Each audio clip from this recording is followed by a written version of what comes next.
In the world of photography, whispers and rumors are as common as dust on a well-used lens. And few rumors have captured the imagination of Canon enthusiasts quite like the tale of the EOS R4, a camera spoken of in hushed tones, a potential game changer that promised to bridge the gap in Canon's mirrorless lineup. But what if I told you that this story, this exciting prospect, might just be a ghost story, a photographic legend that may never materialize? The Canon EOS R series has been a remarkable success. Canon, a giant in the photography world, proved they could not only adapt to the mirrorless revolution, but thrive. They offered cameras for every level, from the everyday shooter to the seasoned professional. The R5 arrived like a comet, a dazzling display of high-resolution power and video prowess. The R6, more grounded, became the reliable workhorse, the camera you could depend on day in and day out. They were a balanced pair, a dynamic duo. And then the whispers began of a third, the R4.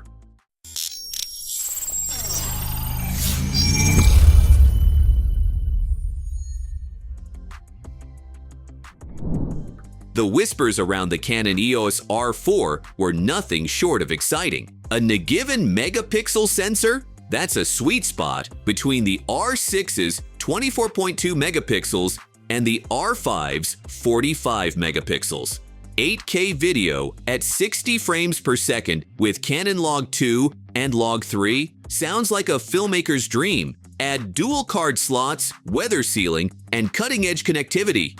On paper, it sounded like Canon was cooking up a masterpiece. But here's where the excitement fizzles out. What would the EOS R4 actually offer that the R5 doesn't already? Or, for that matter, what sets it apart from the R6? Canon has always been strategic about their lineup. The R6 caters to event shooters and those who prioritize speed. The R5 is the choice for high-res stills and pro-level video. The R4 would sit awkwardly between them, like the middle child nobody asked for. If it's too close to the R5, it risks cannibalizing sales. If it leans more toward the R6, why not just upgrade to an R5 Lite? Canon's history shows they avoid this kind of overlap. Remember the gap between the 5D and 6D series? Same principle. And here's a curveball you might not have considered: tetraphobia. In East Asian cultures, the number 4 is often avoided because it sounds like the word for death. Canon, being a Japanese company, might skip the R4 entirely, just like some buildings skip the 13th floor. It's not just superstition, it's a branding decision. Normally, when a new camera is in the pipeline, we see breadcrumbs, patent leaks, prototype sightings, or regulatory filings. But for the EOS R4, nothing. Zilch. If Canon were planning a mid-2025 release, we'd have seen something by now.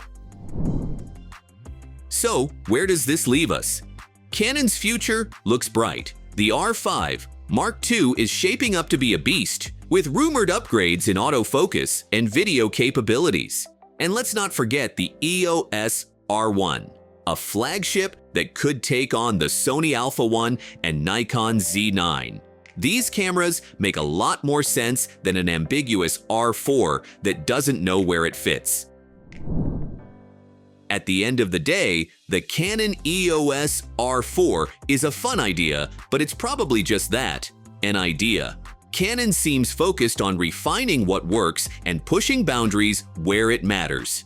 So, if you're holding out for the R4, maybe it's time to redirect that energy toward what's already here or what's officially on the horizon.